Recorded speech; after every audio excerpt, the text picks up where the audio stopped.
in the 80s. I'm going to focus on the mid to late 80s.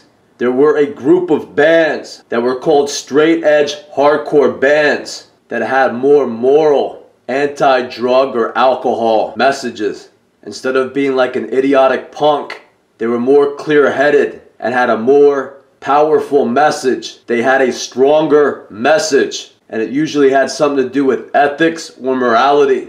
So I guess the hardcore scene before that had come out of punk, and a lot of punk rock has to do with the very drunken and drug-addled lifestyle. And a lot of kids, I guess, were seeing what was happening to these kids that were drinking and using drugs too much. And they became people that A, you couldn't depend on, B, you couldn't trust, and they wouldn't get anything done. So hardcore came out of punk rock. And once again, these kids were a little bit more conservative. They didn't want to be grimy punks. The whole punk image, for those of you who don't know, is to kind of look grimy and unusual. So they were dropping a lot of that punk image, and the kids in the hardcore scene looked more like street kids. They just had regular clothes on, jeans, sneakers, and t-shirts. They dropped that punk thing completely. Then out of that came the straight edge ideology, which is not only do we have a few songs that preach anti-alcohol or anti-drug messages, that's going to be our whole identity. So I uncovered some information about Revelation Records, which was a record label in the late 1980s that concentrated on releasing the music for the straight edge hardcore scene, which was becoming popular. So Revelation Records was supposed to be an independent record company, just a little guy. That is what they're claiming on the internet right now.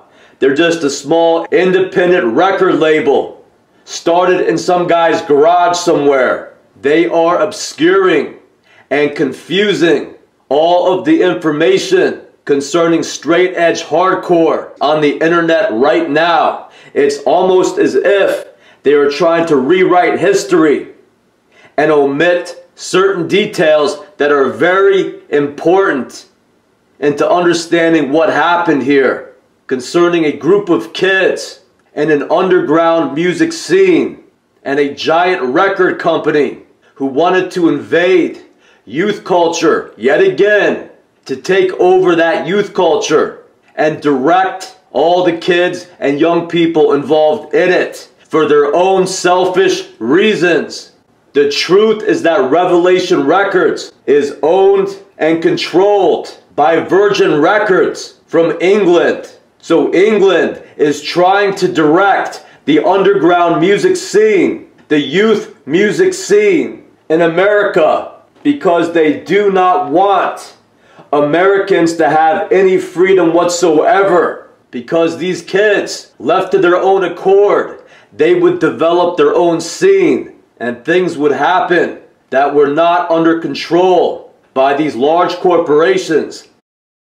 So I looked up Revelation Records at the end of October of 2020, and they had a Wikipedia page, and on that Wikipedia page it said Revelation Records is a subsidiary of Caroline Records, and Caroline Records is a British company. So I looked up Caroline Records at that point, and I saw that Caroline Records is owned by Virgin Records.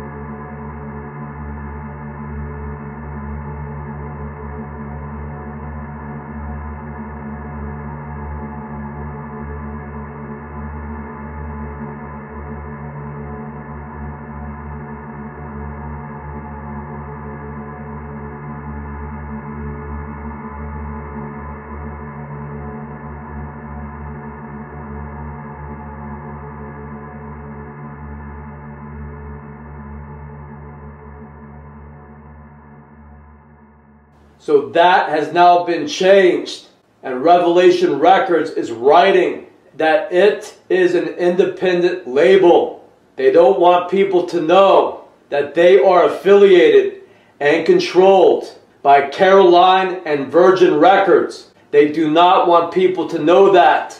So you got Revelation Records is a subsidiary of one of the largest record companies based in England. It's not some little independent record label. These guys work for the biggest record companies on the planet.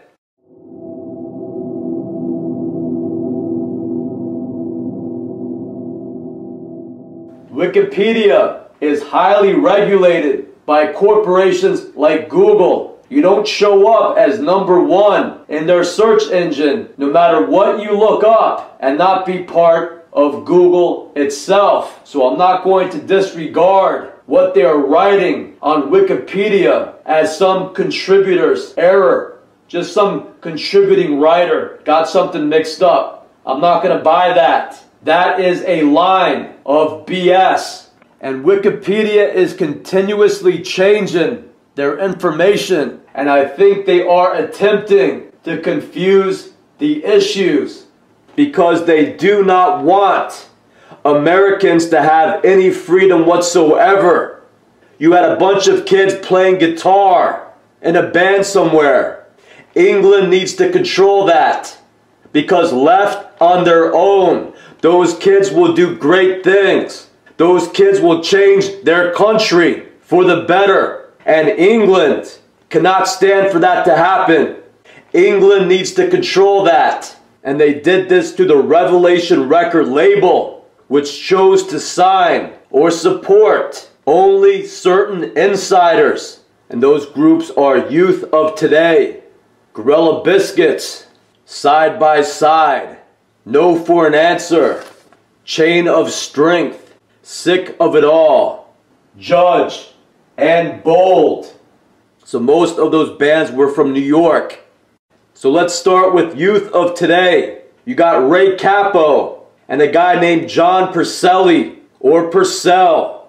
And if you read their history, it is confusing at best. So as of now on the internet, they don't give you much of a history concerning Ray Cappo, who is basically considered the pioneer or one of the pioneers of this Revelation Records straight edge movement. It started and it ended with Ray Cappo. So after looking at this, I think Ray Cappo is an insider. I think if someone were to investigate Ray Cappo, they would find that his parents have some sort of connections with the music industry, or with Hollywood, or with the military, or with a secret society.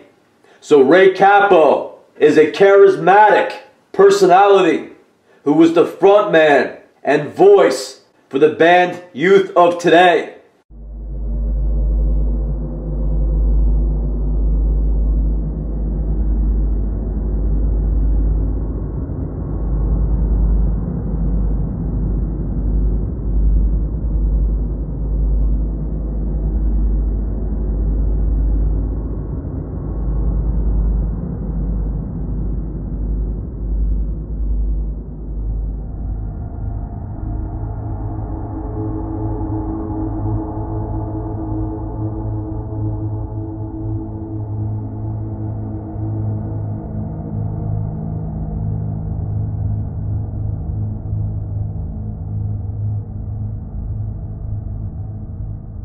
On Wikipedia, it says that Ray Cappo and John Purcelli decided to form their band in Danbury, Connecticut in the mid-80s. In other reports, it seemed that these people met in New York, where they were born and raised. So around that time, what worked out pretty well for straight edge was a club called the Anthrax. So I believe from 1986 to the end of 1990, the Anthrax Club was open in Norwalk, Connecticut. And it was an underage club. They didn't serve alcohol there. So that was a perfect place for these straight edge bands to perform. And a big thing about the straight edge hardcore movement was what you did in the crowd. Instead of dancing to the music, there were mosh pits and stage diving, in where the audience members would jump up on stage, run across the stage, and then jump into the crowd, who would catch them. Then usually the crowd would set them down to be able to catch the next person or people jumping off the stage. So it was almost like a sporting event at a hardcore show. You had to be in pretty good shape to do this all throughout a show, moshing and stage diving. And of course, it worked out the best if people were sober. If everybody is drunk, there will be a lot more accidents and fights. It's like saying, let's go have a football game after we all get shit-faced drunk. It's not going to work. Same thing with moshing and stage diving. You can't go get shit-faced and then go do that and not expect accidents and fights to happen. So that became the scene. So it was a very tough anti-drug, anti-alcohol message. The kids had to be tough. These were not soft kids with a soft message. This was a strong anti-drug, anti-alcohol message. You got to be tough to be straight edge. So the bizarre part is this. Around the late 80s, everything seemed to come together for this to happen. And I think that it was because there was a positive force working with these young people. And it took a little while for the English military to catch on to what was happening before they decided to pull the plug. England was always involved in taking over countries by selling those countries drugs like heroin. If you are a tyrannical government who wants to control the masses, they do it with drugs and alcohol, because that quickly becomes the only objective for those kids. What are we going to do today? I don't know. Let's go to the bar and get drunk. Let's go cop some ecstasy. Let's go cop some speed. Let's go get drunk and then get some coke. That will be their only objectives for the rest of their life. And those people are extremely easy to control. So everything was on the up and up. They had a bunch of straight edge bands with a few powerful leaders in the bands. They had a large underage club called the Anthrax that was a perfect place for the house of straight edge hardcore. So everything seemed to be going pretty good until about 1990. So you could say that this scene started around 1985, got stronger and stronger, and then the plug was pulled on it. So what was strange, if you don't know the inside story, is that everything seemed to be going pretty well for the straight edge hardcore movement. And then in 1990, the bands Youth of Today and Gorilla Biscuits are sent to go on tour in Europe. So based on Wikipedia, the Youth of Today European tour included shows in Sweden, Norway, Denmark, Germany, Switzerland, Austria, Yugoslavia, Italy, France, Belgium, Netherlands, and England. So Youth of Today, which is marked as the leaders of the straight edge hardcore movement, packed it up in America, went on tour all throughout Europe, and then Youth of Today did a record for Revelation Records that is referred to as their farewell record.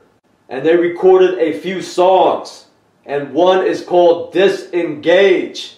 So disengage kind of sounds like a trigger command that you're following a program, and now it's time to disengage. So I listened to some of these songs by Youth of Today, and it sounds as if Ray Capo has an English accent.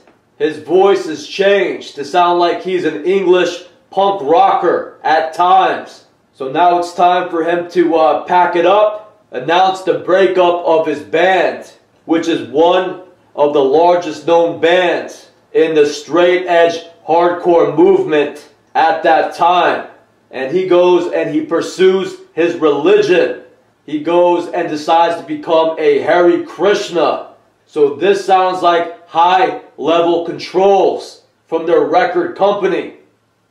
And in that same year, at the end of 1990, the Anthrax in Norwalk is forced to shut down due to a noise complaint by a nearby apartment complex. The neighbors in a nearby apartment complex began to complain about the music that was disturbing them. So I guess that it evolved into a zoning complaint.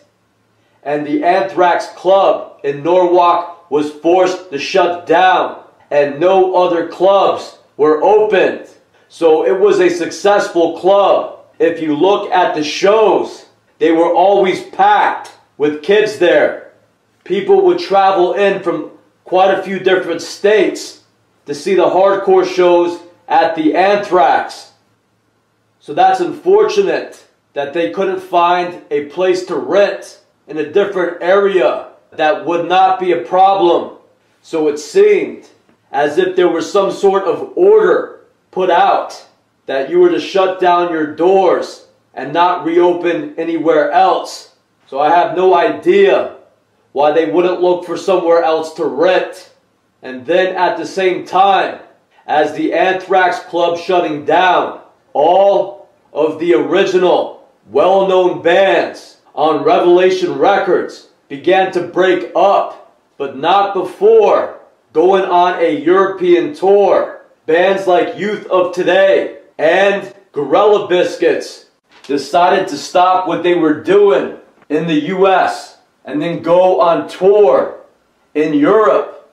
So if you are involved in a new movement in the States, if you are pioneers of a new music scene in the US, what you want to do is go on tour all over the US. If you are Revelation Records, based in the States, based in New Haven, Connecticut, and you want to sell your records, your tapes, your music, your clothes, you are going to want to do that, of course, in the States. You are going to want to promote your bands by trying to get them shows all over New York, Massachusetts, Connecticut, Rhode Island, New Jersey, Pennsylvania, all over the Northeast, then all over the East, all over the US.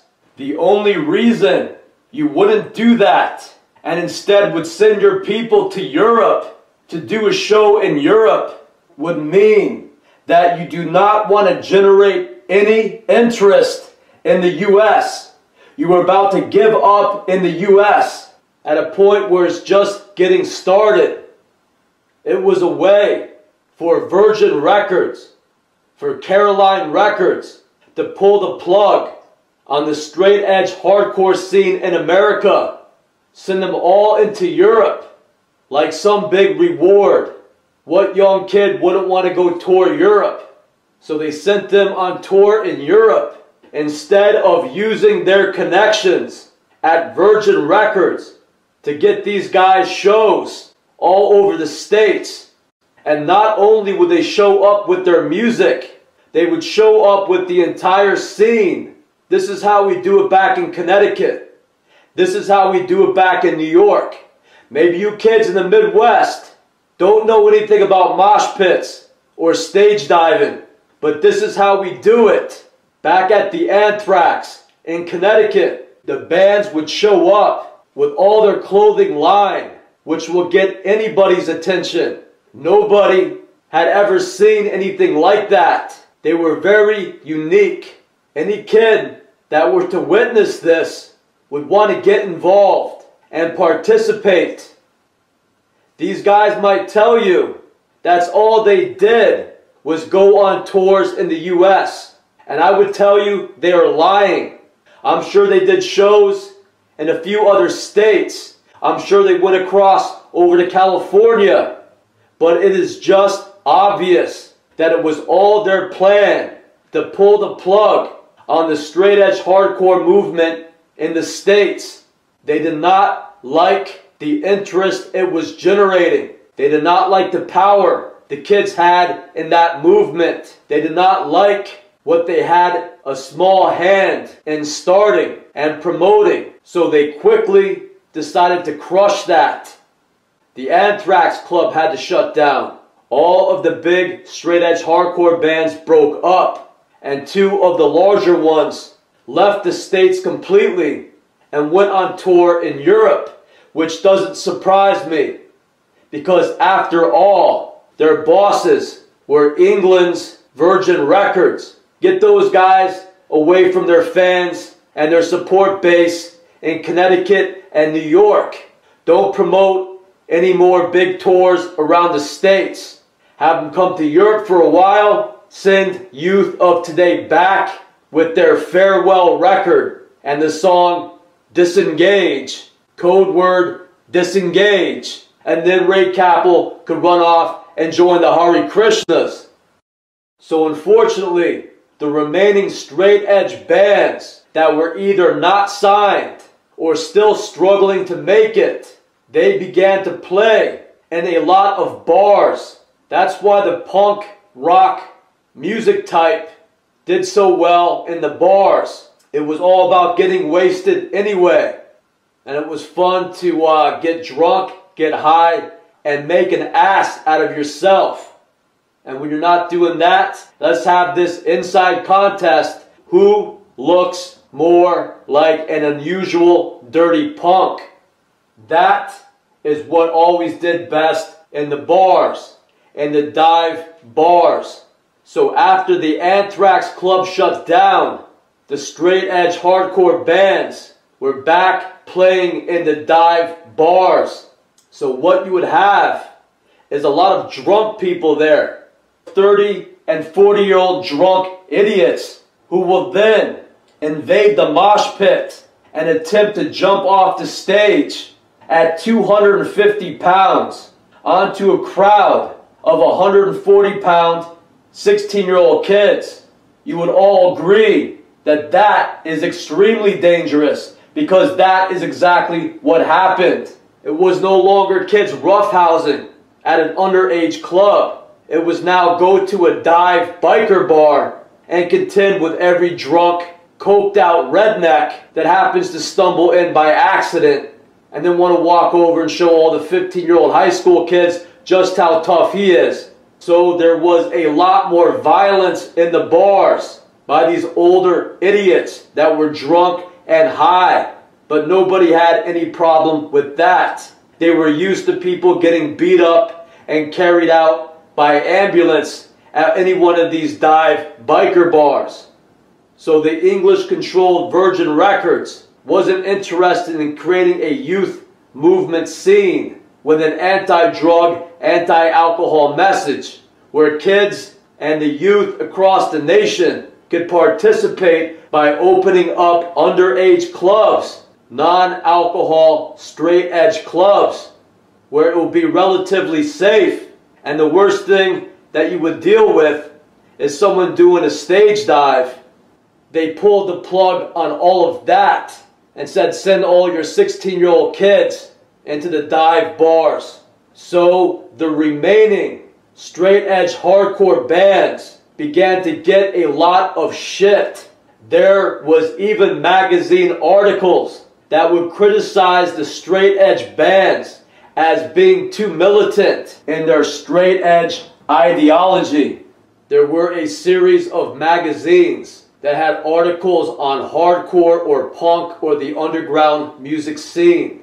It was probably the subsidiary of Virgin Records that owns those magazines. So they did not want to promote the straight-edge lifestyle at all. So if you look up the word militant, it says combative and aggressive in support of a political or social cause. So some of the remaining straight edge bands were accused of being too militant.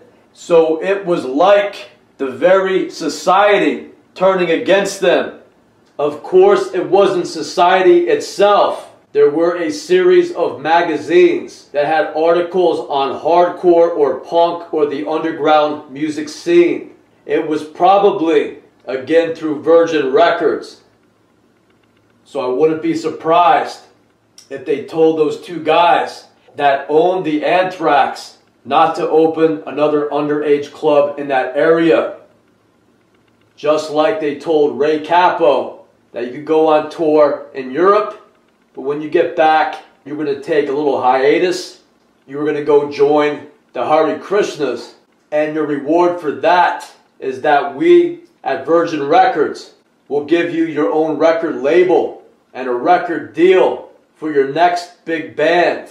When you break up the band Youth of Today and you start your new band called Shelter, which is a Hare Krishna band. It's called Krishna Core instead of hardcore.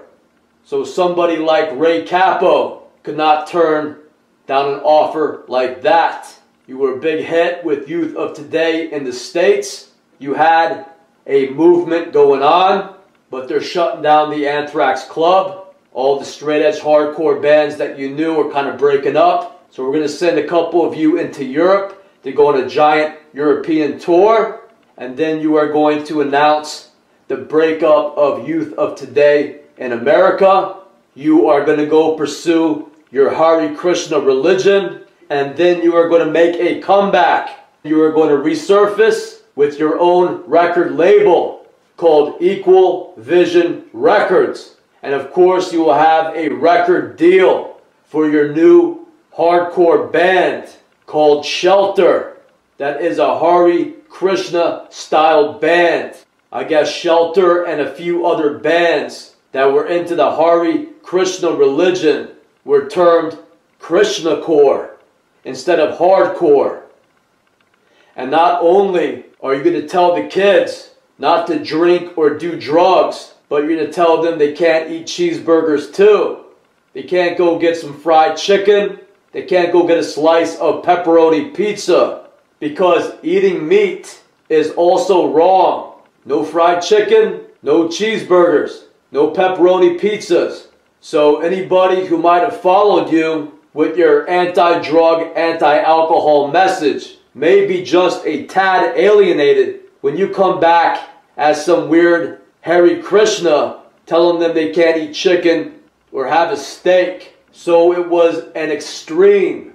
That is the extreme that you have to go to be straight edge these days.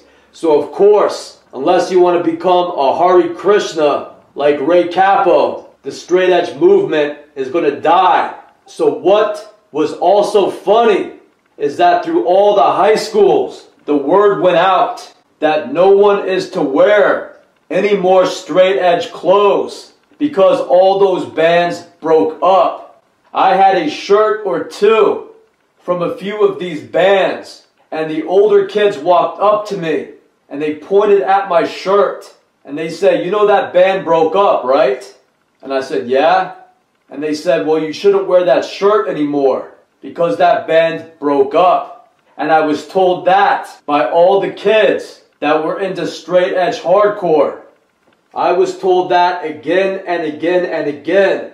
Once again, it was some program that the word went out that no one is allowed to wear any more straight edge hardcore shirts because those bands broke up. So whoever was controlling that attitude wanted to destroy all the remnants of the straight edge hardcore scene. They wanted to wipe it out as if it never even existed. They wanted that part of hardcore history completely erased. And once again, it suggested something of a mind control program. When you think about how many people, even today, wear shirts of bands that broke up decades ago, the music is still around.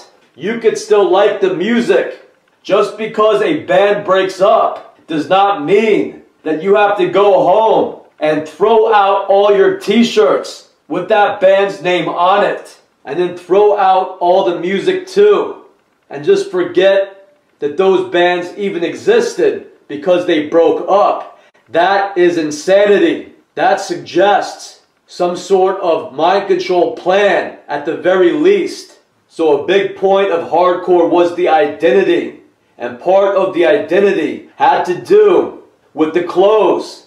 The clothes in the late 90s often kind of sucked. If you could take a time machine back to the late 80s and look at what they were selling in the stores, you would understand.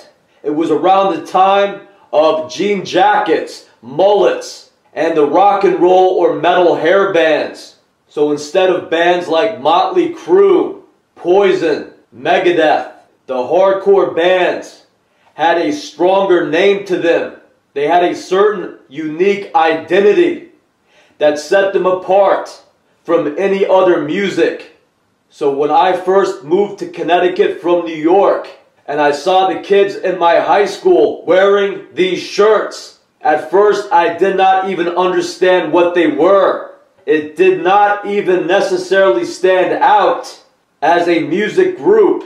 If you have bold written across your shirt, and then say no to drugs, or stay true, or straight edge written down one of the sleeves, I had never seen anything like that before. They were very unique. So they would instantly get any young person's attention. What does that shirt Gorilla Biscuits mean? Start today. Start what today? Start living a straight edge life today. Don't throw your life away on alcohol or drugs. And did they have some soft little fruitcake telling them this? No. It is some of the strongest kids participating in some of the toughest music scenes. You could take one look at a mosh pit at a straight edge show and understand their message is not to be taken lightly. So if this message went across our country, you would have generations of kids living a straight edge lifestyle. And unfortunately, that is not what the corporations want. This is not what the military wants.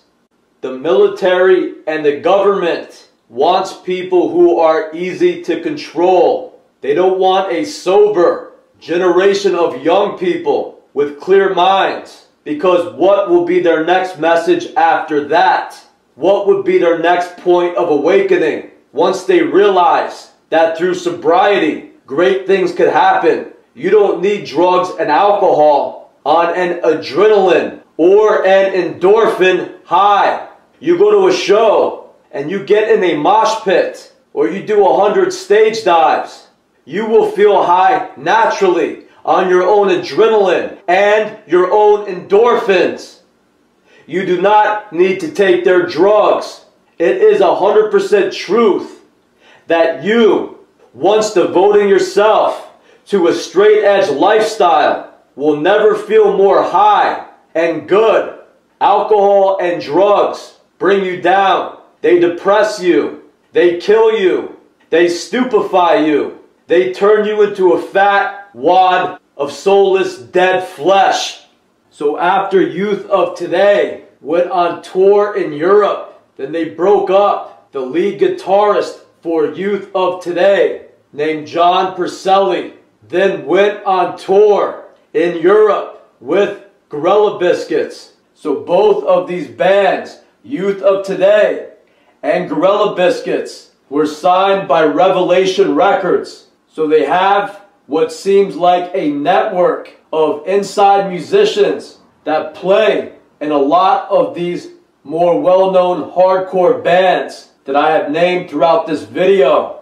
So I think that's pretty interesting to play as a guitarist for Youth of Today on a European tour. And when that is over and Youth of Today are breaking up, you then go right back to Europe and then go on tour with another straight edge hardcore band signed by Revelation Records called Gorilla Biscuits. So that suggests once again that they kind of work for a network. They all play in each other's bands. If you look at all the musicians at Revelation Records, all the different bands they have, you'll see that the musicians will often play in each other's bands. It's like one big happy family at Revelation Records. If you get signed to Revelation Records, you basically want to know and play with all the other bands at Revelation Records. It's like the band members are interchangeable. Who you playing with this month? What are you doing this month? Could you go on tour with Gorilla Biscuits? Could you go on tour with another band on this label because they need a drummer or they need a guitarist? So it's like a group of people that function as musicians who are employed to work for a record company. It doesn't matter what band you're in, you'll play with all the bands as you are needed. So I want to mention some of the people who I think are affiliated from the start with Virgin Records.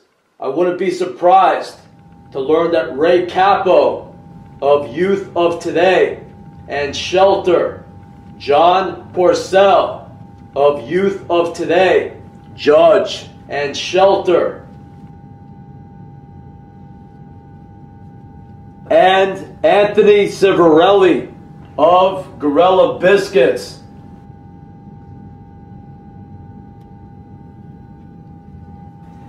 And Walter Schreifels of Youth of Today, Gorilla Biscuits, and Quicksand.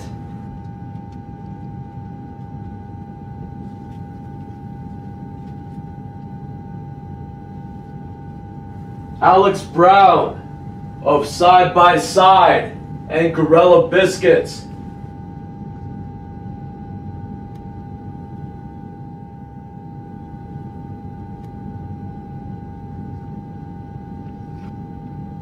And Richie Birkenhead of Underdog, Youth of Today, and Into Another all had ties to this record company somehow. These were the guys that always had record contracts through these different record labels that are owned by Virgin Records. They somehow had ties to these larger record companies, probably through their parents, if not an organization. So they were always the chosen few at Revelation Records. The bands that I named were the ones that were signed by Revelation Records and were promoted. So some of you who were a little bit older in the late 80s and early 90s may know more information about this, and I urge you to leave in the comment section at the very least, if not make your own videos on the subject about all the bands around that time that were good independent bands that were not signed by any of these record labels. So I was born in 1975. While this was going on, I was about 13 or 14 years old. So I do remember a little of what was happening at that time. But I definitely was not a veteran of the Anthrax Club. So I would like to know some of the independent hardcore bands that were never signed. So this guy is another insider, and his name is Drew Stone. So Drew Stone is the son of a Hollywood director who directed films with Mel Brooks. So Drew Stone and his brother are called the Stone Brothers, and they work on different videos, and they have worked with Vanilla Ice, Insane Clown Posse.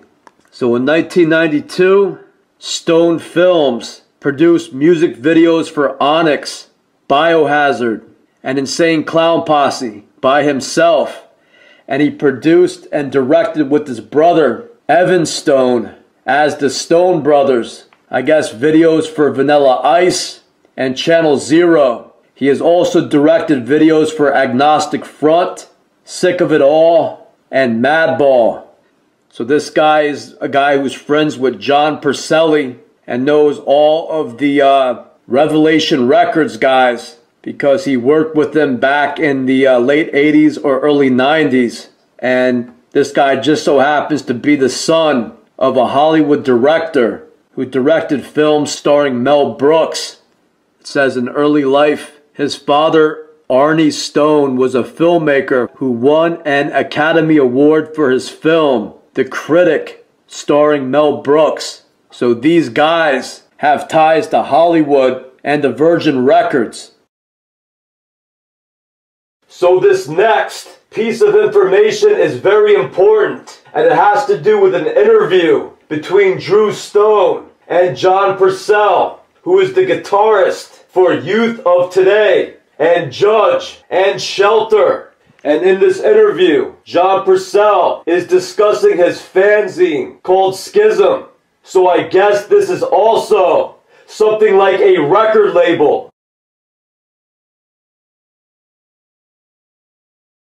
And along with the 7th edition, they wanted to release a small record to go with it. I guess a 7-inch record. So according to Wikipedia, the band called Project X started when John Purcell and Alex Brown planned to release a 7-inch compilation of rare, unreleased hardcore from the early 1980s to accompany the 7th issue of their fanzine called Schism. When they couldn't acquire the rights to release the compilation, they decided to form a project band, record a 7-inch record under its name, and release it with the fanzine. And Project X was formed. That is an interesting piece of information that was on the Project X Wikipedia page. Because with this interview with Drew Stone, he explains it in a completely different way. That he wanted to include a 7-inch record to sell his magazine. So he asked Gorilla Biscuits if they had a song they wouldn't mind contributing to that record. And nobody wanted to release a song to him because they were going to include it on their new album. So that is not exactly rare, unreleased music from the early 1980s. What is this rare, unreleased hardcore from the early 1980s that John Purcell wanted to release with his magazine called Schism, but could not acquire the rights to release that compilation? So I would like to hear more about some of the independent bands, the truly independent bands, the hardcore bands, and the straight edge hardcore bands in Connecticut and New York and all around the country that were somehow ignored by Revelation Records and all these small independent records that choose to sign only certain people that are something like a network who all work together as if they are employees of a corporation. And these large corporations are putting out their own magazines. These magazines are very important for selling their records, their music, and their clothing. So those magazines are probably part of Revelation Records. They're probably part of Virgin Records. So that is why I ask you people to let me know in the comment section or make your own videos on the subject about bands that were popular and were not signed or not fully promoted by Revelation Records. So what Purcell is saying in this interview with Drew Stone completely conflicts with what is being printed on Wikipedia. So I'm sure that the Google Corporation will change that in the near future. So when you read stuff on Wikipedia or on these websites, make sure that you record what is being printed so that we have some sort of record of where this information is coming from. Because if I am to report some of this stuff, these guys will quickly do an interview and say, I don't know where the hell he's getting that stuff. It was nothing at all like that. I don't know where he's reading that. I did a search for what he's saying. I cannot find anything like that.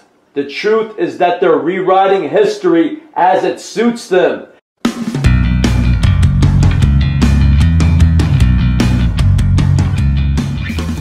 So last but not least, right around the same time that the Anthrax Club shut down, all of the original straight edge hardcore bands from Revelation Records were breaking up. Revelation Records decides to move to California. So they move from their headquarters in New Haven, Connecticut, over to Huntington Beach, California. And around that same time, they signed a band called Quicksand. So Quicksand is considered a post-hardcore band. Hardcore is no longer straight edge. And I have family that lives out in California.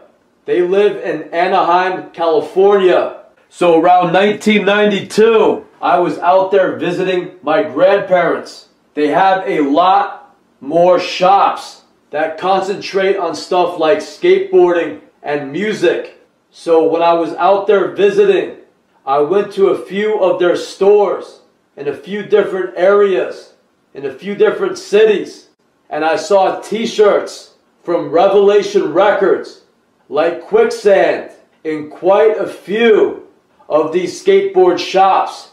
So Revelation Records definitely knows how to market and distribute their merchandise when they seem fit.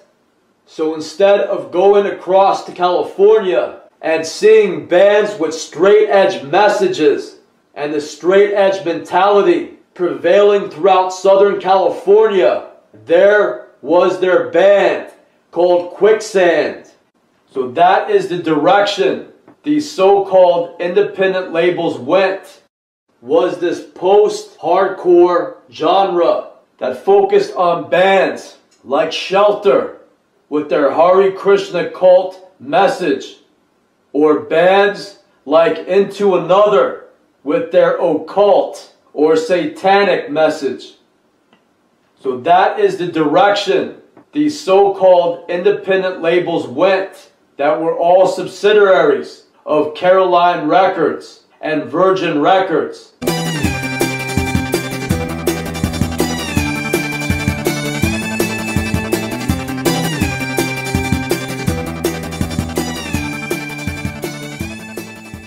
So I want to talk about a few of these bands that got signed by Revelation Records. So the first one that I'm going to discuss is Judge. So if you look up on YouTube, you will find that they have a relatively recent documentary called There Will Be Quiet, the story of Judge. So the guy who did vocals for Judge is Mike Ferraro. And you could tell by the people who were interviewed in this documentary, like John Purcell, that Mike Ferraro is considered something of a tough guy within their network. So I watched the documentary a few times, and I could tell you that it does not make a whole lot of sense what they are saying. So according to that documentary, Mike Ferraro is playing drums for Youth of Today, and John Purcell plays guitar for Youth of Today. And so they're talking, I guess, at some point, and Mike Ferraro says that he wants to start a new band. He said he did not like the way straight edge bands like Youth of Today were being criticized for being too militant when they really weren't. So he had an idea to form a band called Judge, and he had been writing lyrics, and he wanted his lyrics to stand out as being very militant or very extreme. So if straight edge bands were being criticized, Mike Ferraro would stand out as giving the critics a real band to criticize. If you want to pick on my band Youth of Today because you don't like their lyrics, then you're really not going to like what I'm going to do next. So the weird part about it is that Purcell said that their next stop after having this little discussion was the record studio, a guy named Don Fury's recording studio. And the way John Purcell tells it is that he has never heard this music before. He just goes to the recording studio with Mike Ferraro. He plays the music, the guitar, and he's never heard it before. And then he's listening on his headphones to what they've just recorded. And John Purcell remarks, "Wow, this is really good." And then they send in Mike Ferraro to do the vocals. And once again, John Purcell remarks that he's never heard Mike Ferraro sing before. And when Mike Ferraro sings, when Mike Ferraro does the vocals, a voice comes out of him that sounds like a lion. So Purcell is just extremely impressed with Mike Ferraro. So they record their songs that goes on to become the New York Crew album, I guess. So the weird part about that is that they played in the same band together. That is where they met. Mike Ferraro played drums for Youth of Today, and John Purcell plays guitar for Youth of Today. And then they had this little discussion about how they should do a band that stands out as being very militant. And their next stop after having that discussion is the recording studio. That is how John Purcell explains it in the Judge documentary. So my question is, why didn't they rehearse? A huge step of the process is missing. You're playing in a band, and a couple of you get an idea, and you want to do a project on the side. I would guess what two musicians would do was get together at one of their houses and rehearse together so that Purcell could learn some of the music or write some of the music. So I don't know if Mike Ferraro also plays guitar and was writing the music, because in the Judge documentary they said he just played drums for Youth of Today and he needed a guitar player to do the guitar. So he's talking to Purcell, explained his idea to him, and they just ran over to the recording studio, and somehow the music came out of thin air. And that was the first time Purcell heard the music, when he was recording it, when he was playing it, and then he listened to it on the headphones and said, "Wow, that is great." So according to the documentary, Mike Ferraro did vocals and drums, and John Purcell did the guitar at the recording studio. And in a few hours they banged it out and had the first songs for Judge. So they never explained who wrote this music or why these two musicians wouldn't get together to rehearse some of this to see what they could come up with. It was like this music came out of thin air. So once again, it does not sound like an ordinary band that came up with their own music. It sounds like somebody had already written this stuff and these guys had to show up and perform the music at a recording studio because they were professional musicians and they were handed the music. So my guess is that it was also developed by the record company, Revelation Records. Mike Ferraro and John Purcell did not write this music.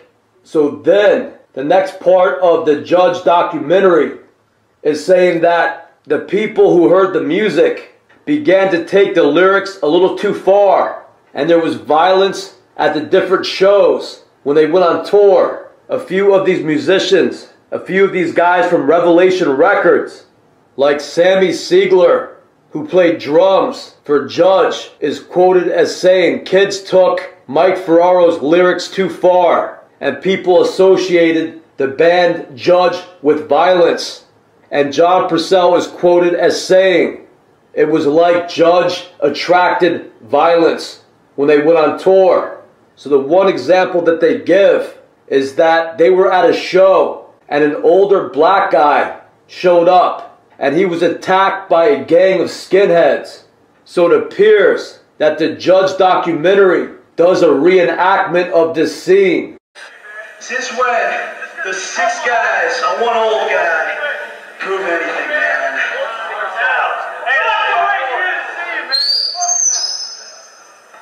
Can't you guys come to a show and have a good time?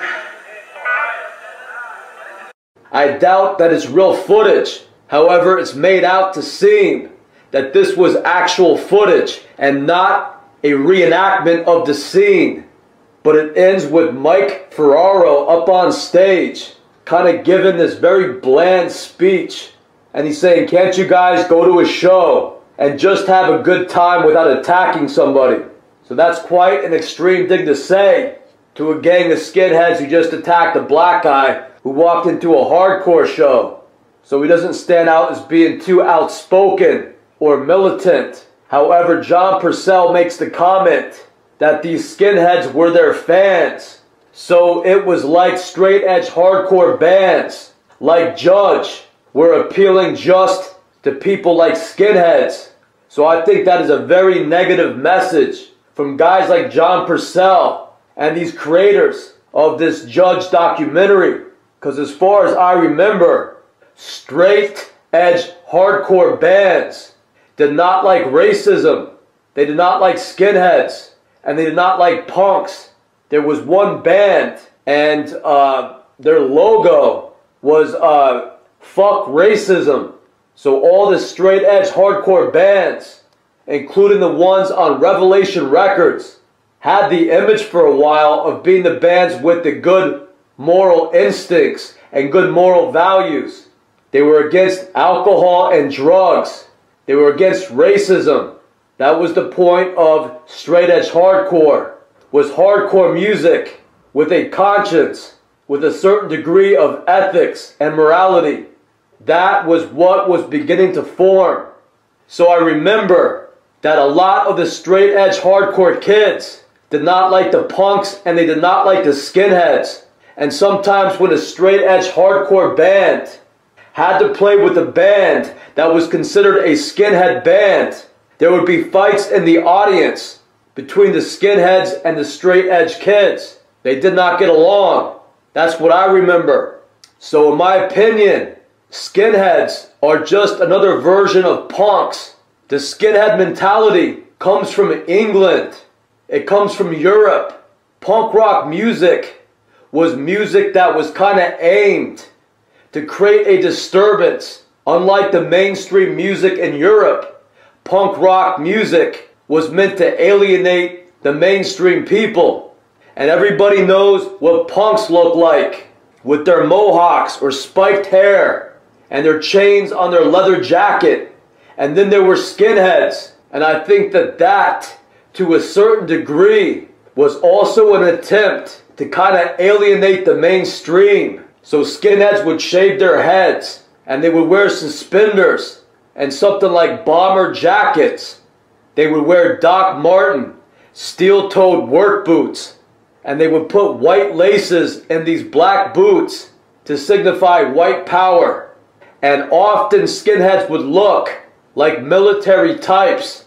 So I'm sure that this is coming out of Germany and England first, but a large point to coming out looking like a skinhead to a lot of these kids was meant to provoke the mainstream society. A lot of them did that, dressed up like a skinhead to stand out and provoke society. In my opinion, a great deal of the skinheads were just the same thing as punks. And a lot of the punk music was coming out of Europe. So that is why it was cool that in America, the straight edge hardcore kids didn't want to look like punks. They didn't want to look like skinheads. They had their own style that was original to them. And the best way to describe it is just street. They kind of look normal. So England didn't like that.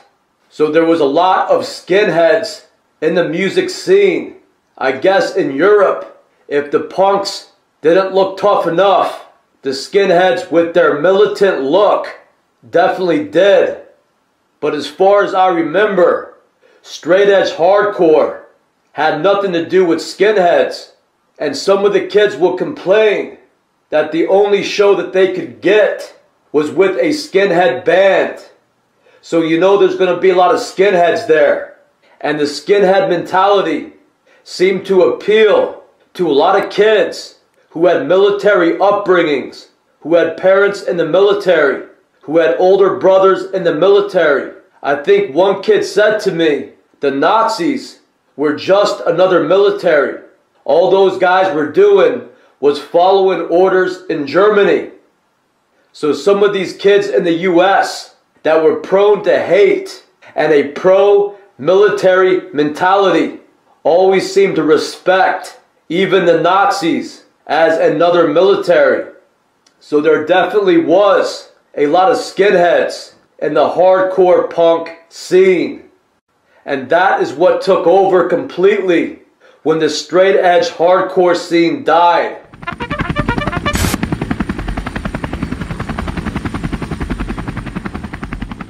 So the weird thing is, if you read the lyrics to Judge, they don't really come across as being militant. The Judge lyrics sound pretty much the same as all the other lyrics for these different straight edge bands. I cannot find any lyrics that really stand out as being too militant. So on the song Bringing It Down, I quote, "A beer, a joint, like a gun at your head. The price you pay is the blood that you bled. The needle, the track mark, you're scarred for life. You're weak and you're hurt, and you're gonna lose this fight." Then on the song Fed Up, "Smoking that butt, it makes you mature. A slave to sex, and you tell me you're pure. You slam that beer, it makes you a man. I'll try to keep my cool, but you better understand." And on their song In My Way, "Say you've got a right, and who am I to say? But when you do drugs, you get in my way. I'm not gonna waste my breath on you. I'll let your drugs run you through. The things I've been hearing are scaring me. A man-made substance that sets your mind free. I can't believe you got back on your words. Those drugs are gonna kill you if I don't get to you first." So those are the most militant lyrics that I found on the internet on Judge. So I don't consider those too bad or extreme at all. So I think that those people that are interviewed in the Judge documentary, like Mike Ferraro, John Purcell, and Anthony Civarelli from the Gorilla Biscuits, are helping Revelation Records and these English record companies rewrite the history of the hardcore movement in the States. Because England never liked what happened over here. So I think that Civarelli, Purcell, and Ferraro, and Sammy Siegler, and the rest of them are being dishonest. So Mike Ferraro is interviewed about his feelings after the last Judge tour. And he says he is in a van with John Purcell. And he looks over at John Purcell and says, "I think when I get back, I'm going to quit." And John Purcell responds with, "Yeah, I think it's about that time." So that was the end of Judge. Then in the documentary, it picks up with this urban legend and all these legends that surround Mike Ferraro. He just disappears from the scene and nobody knows where he went, including John Purcell. John Purcell has no idea where Mike went, when according to Mike Ferraro states to John Purcell, "I think that I want to quit." And Purcell says, "Yeah, it's that time." So then a lot of people are being interviewed about all the rumors that they hear about Mike Ferraro. One rumor is that he has joined a motorcycle gang, I think the Hells Angels. Another rumor is that he became a mountain man out in the middle of nowhere. And another rumor is that Mike Ferraro becomes a farmer. And the worst rumor is that Mike Ferraro once killed a cop, decapitated that cop, and then drove around with the cop's head on his motorcycle. And Mike Ferraro has heard that rumor and is the one reporting it in the Judge documentary. So then he pops up on Facebook and he sends a message to Sammy Siegler, which was the drummer for Judge. And I guess that Mike Ferraro has heard that Anthony Civarelli from the Gorilla Biscuits wants to plan a straight edge hardcore reunion show. And he wanted his band, Gorilla Biscuits, to play with Judge in New York City, I think at the Webster Hall. And the Webster Hall is a big place And they have something called the Black and Blue Bowl. And it has a bunch of different hardcore groups. So Anthony Civarelli wanted Gorilla Biscuits to play with Judge at the Black and Blue Bowl at Webster Hall in New York City. So that is when Mike Ferraro made his comeback. And they play at the Black and Blue Bowl, I guess in 2013.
So the last thing I want to say is that when reviewing all the lyrics to Judge that I could find on the internet, the only lyrics that really stand out are the lyrics to Judge's song, New York Crew. So I'll quote part of those lyrics.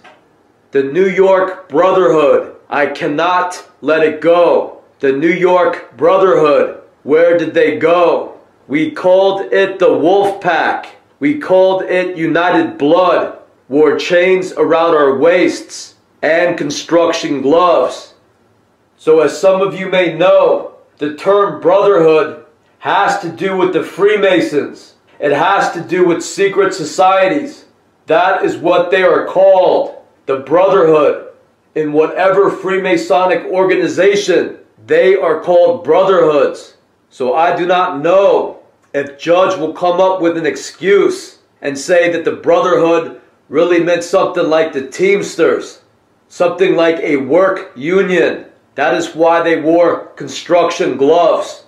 But I want to tell you that Brotherhood has always been synonymous with secret societies like the Freemasons.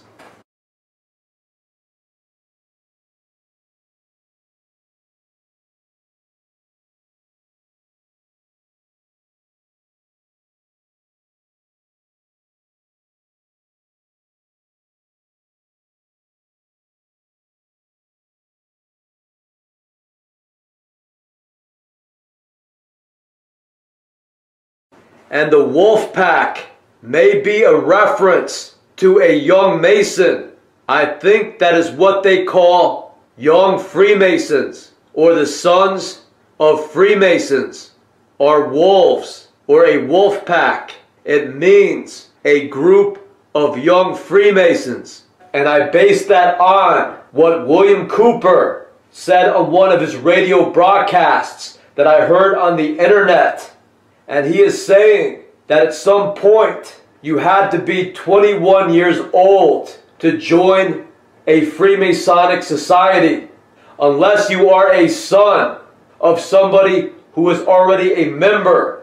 And in England, they are called Lewises, which means a young wolf. So I will play that clip from William Cooper.